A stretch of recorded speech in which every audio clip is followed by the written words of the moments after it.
Amém, gente. Obrigado mais uma vez aqui nessa tarde, né? Que aqui o sol já se pôs, já estamos num novo dia. O domingo já chegou, o sábado já foi. Ai, que pena, né? É sempre bom a gente estar na presença de Deus.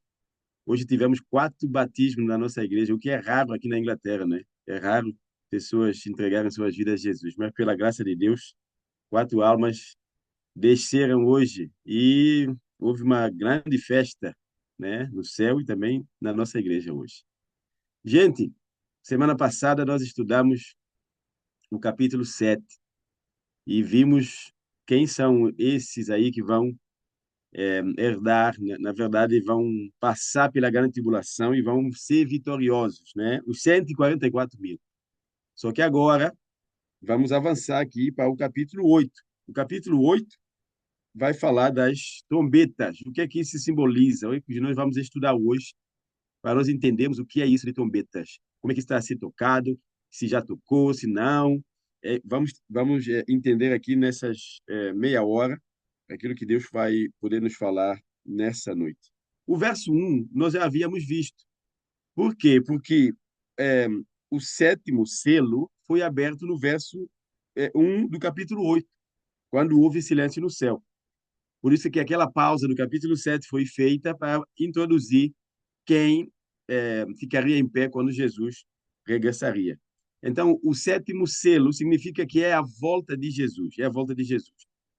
Agora, para a gente entender melhor aqui o estudo das trombetas, com a abertura do sétimo selo, houve silêncio no céu. Nós já havíamos visto esse texto, Apocalipse 8, verso 1, o que nos mostra que o céu, naquela ocasião, vai estar vazio, porque a Bíblia diz: houve silêncio do céu por quase meia hora.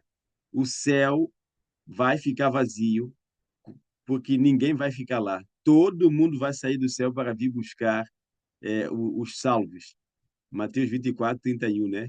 Jesus vai regressar e seus anjos vai vir com ele também, né? Que são os anjos que dão adoração e louvor a Deus. Todo mundo vai vir buscar aqueles que nós estudamos no capítulo 7. E também os mortos que vão ressuscitar na ocasião da volta de Cristo, que nós já sabemos. Então, o céu ficou vazio.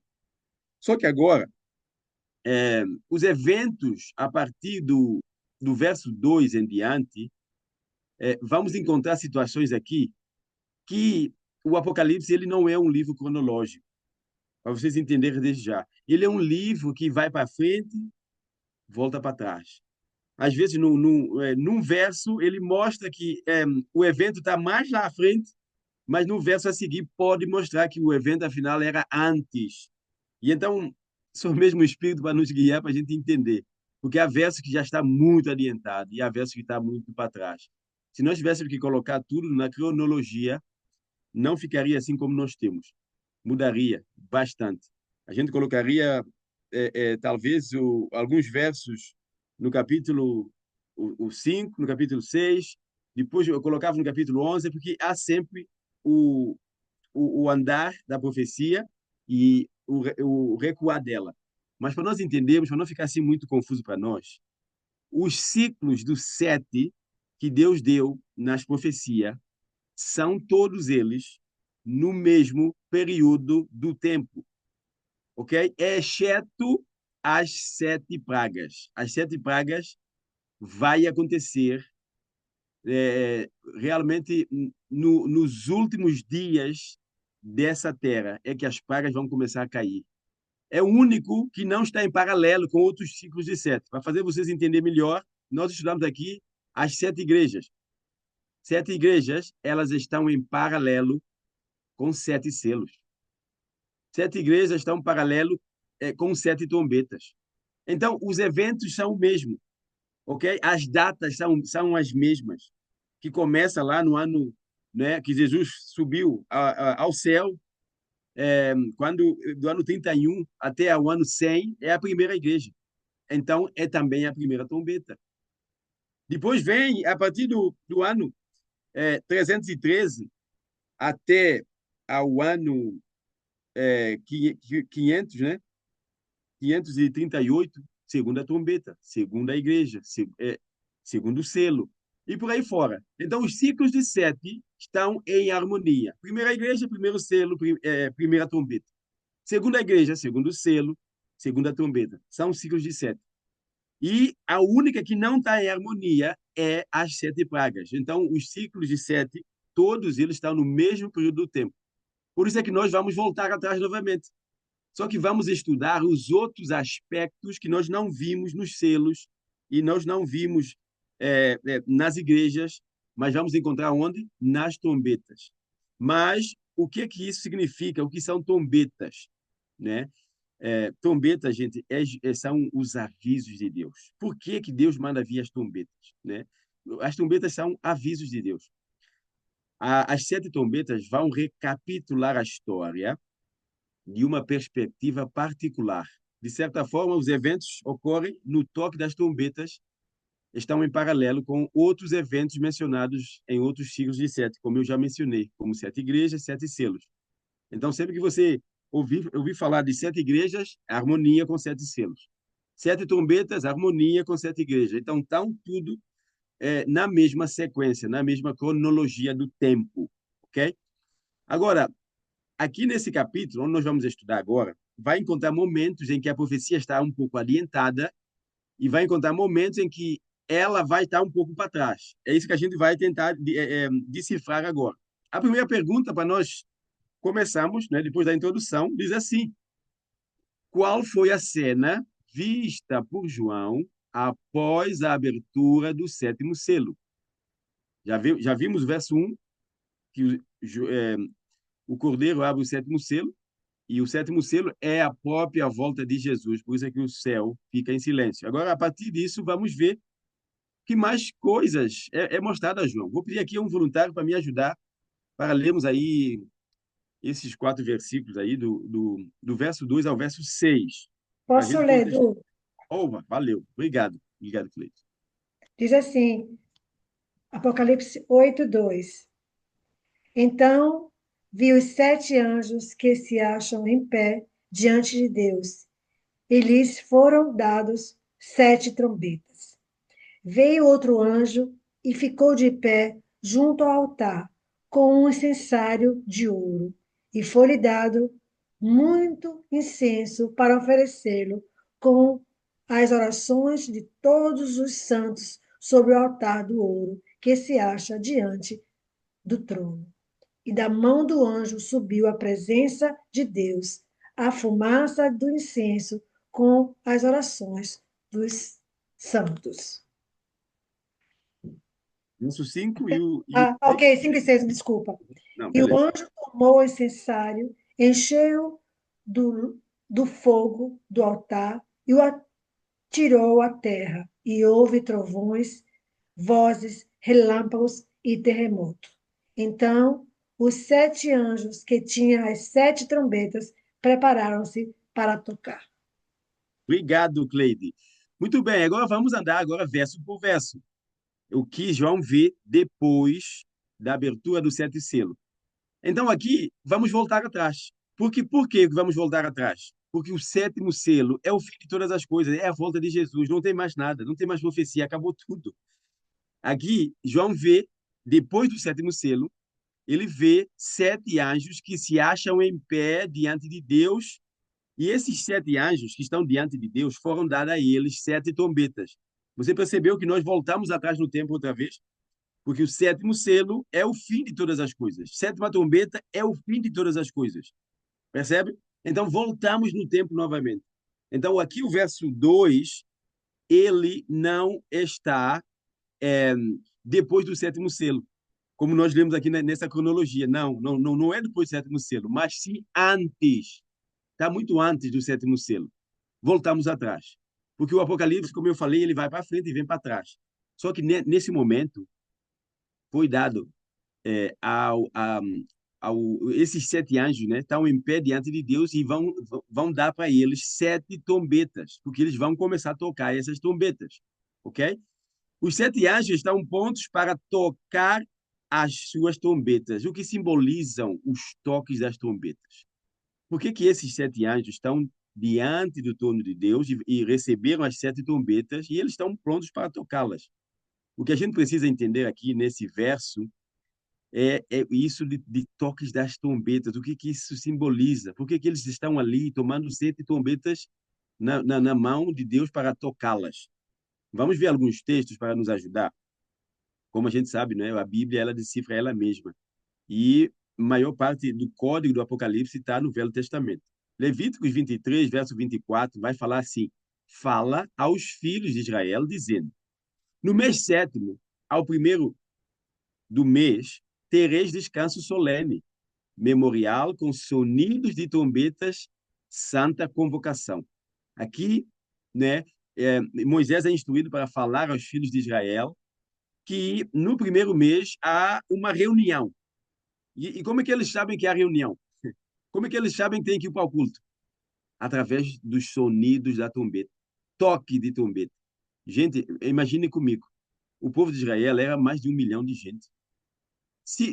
A nossa igreja tem 150 membros, que é um número bem pequeno, é difícil para nós, como líderes de igreja, às vezes controlar o povo todo. É difícil. Agora, imagina 1 milhão de pessoas no deserto. Como é que o Moisés ia descalçar essa bota, gente, para educar esse povo? Sabe como é que era, gente? É com toque de trombeta. Quando se ouvia um toque de trombeta, o povo sabia o que era para fazer, ok? Se a trombeta desse um sonido assim, olha, pá, pá, pá, pá, o povo já sabe o que é. Opa, hora do culto, vamos para o culto. É momento. O toque da trombeta indicava o que era. Quando era para ir para a guerra, é a mesma coisa. É o toque de trombeta de guerra, ok? Então, o toque de trombeta é um aviso que Deus usou no Velho Testamento para dizer ao povo o que é para fazer. Então, era um aviso de Deus. É o que nós estamos a ver aqui. Jeremias 4,19 diz assim: não posso calar-me, porque ouves, ó minha alma, o som da trombeta, o alarido da guerra. Jeremias é que está sendo usado por Deus, dizendo que ao som da trombeta ele sabe que é o alarido de guerra, ok? O toque da trombeta é juízo, é um aviso de Deus. Por isso é que esses 7 anjos estão com 7 trombetas para tocar, para que ninguém caia no juízo de Deus. Eles estão a ser o quê? Avisados, estão a ser avisados. Ninguém pode cair no juízo de Deus. Ai de mim se cair no juízo de Deus. Se nós cairmos no juízo de Deus, vamos ser condenados. Por isso é que a gente tem um intercessor, né, para nos ajudar, porque ai de nós se cairmos no juízo de Deus. E a Bíblia diz lá no Salmo que o juízo é sem misericórdia. Não tem misericórdia. Mais um texto, Velho Testamento, Números 10, verso 9. Quando na vossa terra sairdes a pelejar contra os opressores, quem são os opressores? Os inimigos, né? Que vos apertam, também tocareis as trombetas a rebate. E perante o Senhor, vosso Deus, haverá lembrança de vós e sereis salvos dos vossos inimigos. Gente, imagina, um exército sai para a guerra, né? Uma quantidade sai para a guerra. Se está um aflito, toca a trombeta, que vem outro para vir e ajudar eles, percebe? Os toques da trombeta tinham significado. Então, havia maneiras que eles tocavam a trombeta para chamar ajuda. Chama, chama mais tropa, porque nós somos poucos aí. Não vamos conseguir. Então, o toque das trombetas anunciava, né, o aviso, anunciava o juízo de Deus. E você se lembra muito bem, né, que ali não, em Jericó, as trombetas foram tocadas, né? Como juízo de Deus que ia cair sobre eles. As trombetas representam avisos ou juízos de Deus. As trombetas nos tempos antigos, do Antigo Testamento, era usada para convocar grandes reuniões, como eu falei, para anunciar a aproximação de uma calamidade ou guerra. Então, era isso que a trombeta no Velho Testamento simbolizava, para que o povo soubesse. Era 1 milhão de gente. Moisés não tinha como pegar um megafone, aliás, nem havia megafone, né? Com a voz dele, dizer assim: gente, preparem-se que amanhã é culto. Não tem como. Era através do quê? Toque das trombetas. Amanhã é dia do culto. Era toque das trombetas que anunciava isso. Ok, então toque da trombeta já sabemos que são avisos de Deus, juízos de Deus. 1 Coríntios, o apóstolo Paulo vai retratar esse assunto. Ele diz assim: Pois também, se a trombeta der som incerto, quem se preparará para a batalha? Imagina, imagina que aqueles que têm a trombeta, em vez de tocar o toque certo para dizer assim, olha, é guerra, vamos lutar, e ele toca um toque diferente. O povo não ia se preparar para a guerra, porque o povo ia entender que aquele aviso era o que foi tocado. Mas aqueles que estavam a tocar queriam tocar uma outra coisa. Então o povo ficaria enganado, porque eles não iam preparar para a guerra. Porque o toque que foi tocado não é o toque de guerra, era o toque de fazer o culto, é o toque de ir para a reunião, percebe? Então o apóstolo Paulo fala assim: a trombeta não pode dar o sonido diferente, incerto. Ela tem que dar o som que realmente é para se tocar. Se é guerra, vamos tocar, eles têm que tocar uma trombeta de guerra. Se é para reunião, tinha que ser uma trombeta de reunião. E não podia dar sonido diferente, porque assim ninguém se prepararia para a batalha. Então é isso. Temos uma cena no santuário celestial, né? Aqui no verso que a Cleide lê para nós, o verso 2, onde 7 anjos estão diante do trono e esses anjos recebem trombetas. Em Jericó, as trombetas foram tocadas e dali a Raabe e sua casa foram salvos. A gente vê isso em Josué, capítulo 6. Aqui as trombetas estão a ser tocadas como aviso de Deus antes da vinda de Cristo. Por isso é que Deus não quer que ninguém caia no seu juízo. Por isso é que as trombetas estão a ser tocadas como um aviso. Só que nesse momento, gente, se nós estamos a viver na sétima igreja, então as 6 trombetas já foram tocadas. Então estamos a ver na sétima igreja, que é a igreja de Laodiceia, o que significa que nós estamos à espera do que dessa última trombeta vai ser tocada. E quando essa última trombeta for tocada, que é a sétima trombeta, vai acontecer o quê? O mesmo que acontece com o sétimo selo. Jesus vai deixar o santuário e ele vai vir buscar os seus. Então, aqui no verso 2, esse verso 12, ele está antes da trombeta final ser tocada, antes da sétima, antes do sétimo selo. Então, nós voltamos atrás.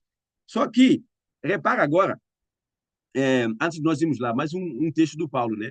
O toque da trombeta também está associado à volta de Jesus. 1 Tessalonicenses 4,16. O apóstolo Paulo, porquanto o Senhor mesmo, dada a sua palavra de honra, ordem, ouvida a voz do arcanjo e ressoada a trombeta de Deus. Você conhece o resto do texto, né? Descerá dos céus e os mortos, o que vai acontecer com eles? Vão ressuscitar. Então, é isso. A sétima trombeta, quando ela for ressoada, Minha Bíblia. vai cumprir, né, o mistério de Deus. Jesus vai voltar a essa terra para levar os seus. Então, é isso. Juízos de Deus. É os toques das trombetas. Quando nós vamos para o verso 3, que diz: veio outro anjo. Agora já não são os 7, ok? Os 7 já tomaram as suas 7 trombetas, agora outra cena aparece aqui no santuário. Veio outro anjo e ficou de pé, junto ao altar, com um incensário de ouro, e foi-lhe dada muito incenso, para oferecê-lo com as orações de todos os santos. Repara, gente, há um anjo aqui que aparece na cena. Quem é esse anjo que aparece aí junto ao altar do incenso? Esse altar de incenso, se você for lá para voltar lá no santuário, existia, né, o altar do incenso e ele estava localizado aonde? Estava localizado no lugar santo, no lugar santo. No lugar santo havia o altar de incenso onde o sacerdote ministrava ali. Porque você sabe que no santuário, o que acontecia ali? Cada vez que o sangue era trazido para o santuário, esse sangue ele era aspergido nas cortinas do santuário. E aquilo cheirava mal, gente. Cheirava. Percebe? E o sacerdote, ele oferecia incenso, que o incenso fazia o quê? Subia até o lugar santíssimo, passava por cima daquelas cortinas e ia até o lugar santíssimo, onde estava quem? A presença de Deus. O incenso na Bíblia significa oração, ok? Significa oração. E aqui o texto fala disso. Foi oferecido muito incenso para oferecê-lo com as orações de todos os santos. Quem são os santos? Os santos são aqueles que querem fazer a vontade de Deus. Então, aqui nessa cena, esse anjo, né, que aparece aí para pegar as orações dos santos, para oferecê-los, né, É a mesma cena que acontecia no Santuário da Terra, onde o sacerdote entrava para queimar incenso, nesse ato aí. Agora, todos os dias, né, um deles, no Santuário da Terra, tirava fogo do altar, enchendo o incensário, queimava o incenso. Tinha que ser todos os dias, porque o pecado, gente, o pecado cheira mal. O pecado separa-nos de Deus.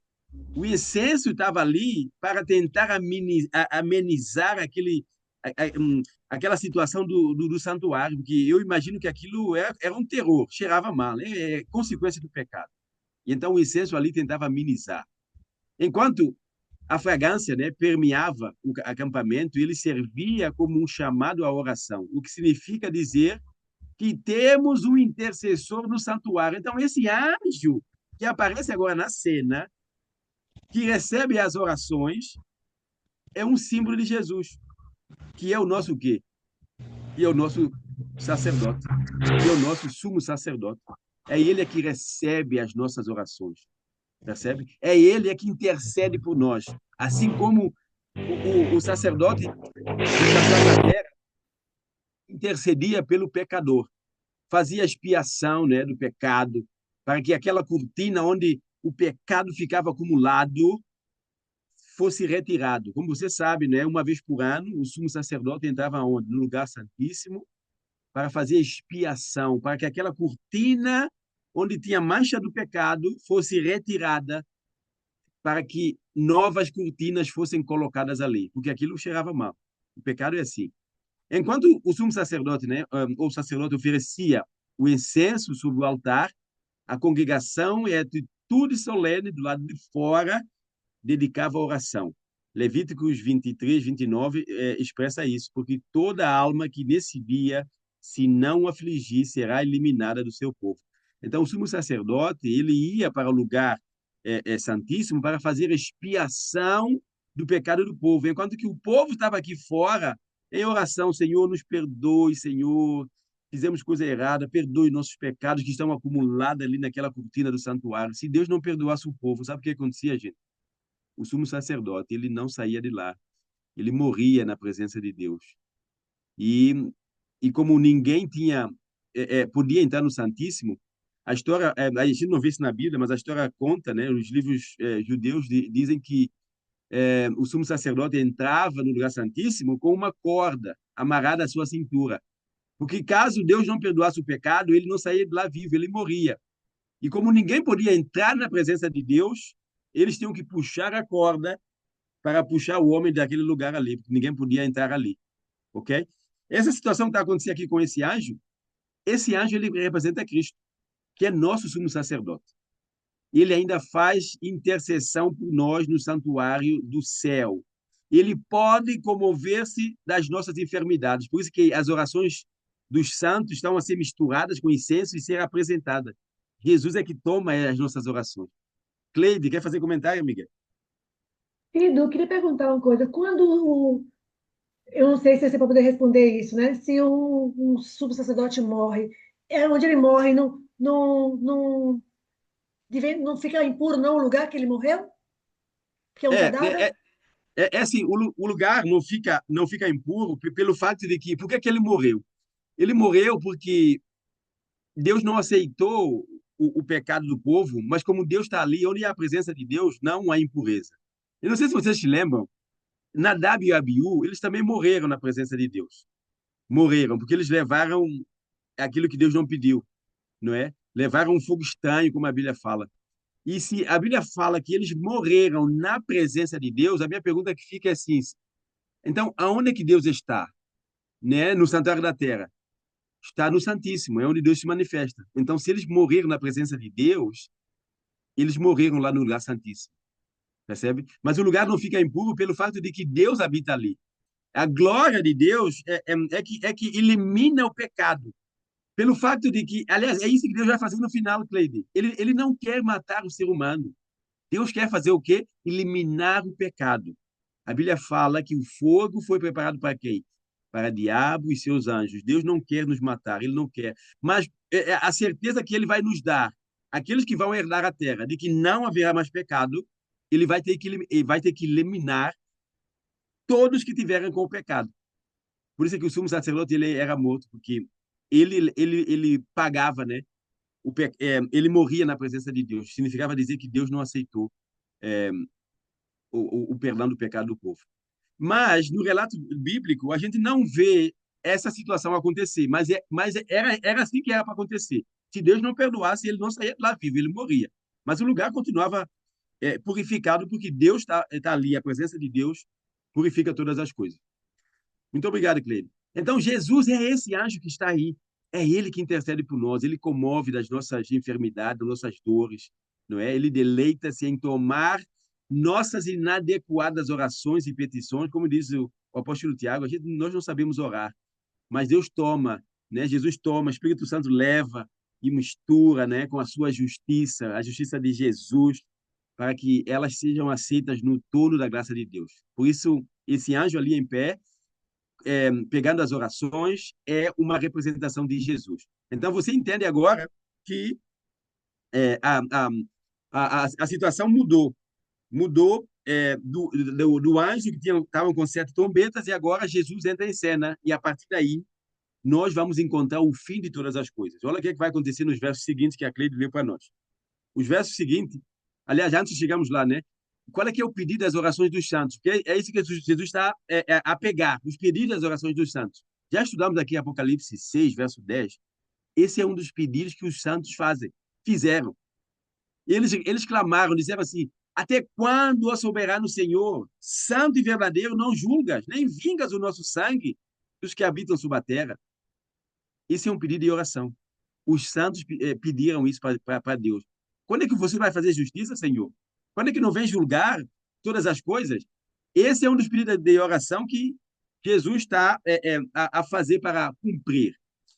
Segundo, aqui diz assim, e o anjo tomou o incensário. Que anjo? Esse anjo que está em pé a pegar as orações. E ele pega o incensário, esse incensário enche-o de fogo, que sai da onde? O fogo do altar, e o atirou à terra. Gente, essa cena aqui, de o anjo pegar o incensário e o atirar à terra, simboliza dizer que o trabalho desse anjo está concluído. Está concluído. Estamos a caminhar para o fim. O fato da ação do anjo encher o incensário do fogo e atirar à terra indica a conclusão de sua obra. Por isso que esse anjo ele tem que ser quem? Jesus. Já vamos ver no decorrer aí do texto o que está acontecendo aí. Indica que a sua obra finalizou.